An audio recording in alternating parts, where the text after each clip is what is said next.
Thank you. रहा सब खैरियत है? तुम आजकल ऑफिस से बहुत देर से आ रही हो।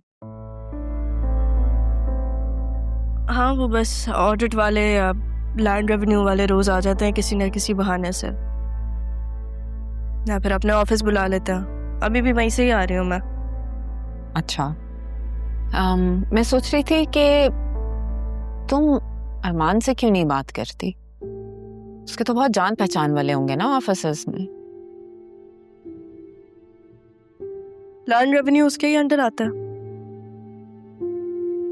मिस्टर अरमान असिस्टेंट कमिश्नर, वही तो मुझे परेशान कर रहा है।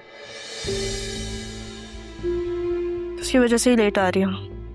बेटा, अपने आप को इतने कामों में मत उलझाओ, बिल्कुल मुरझा सी गई। अपना ख्याल रखो, अपने ऊपर तवज्जो दो। थैंक यू नोटिस करने के लिए।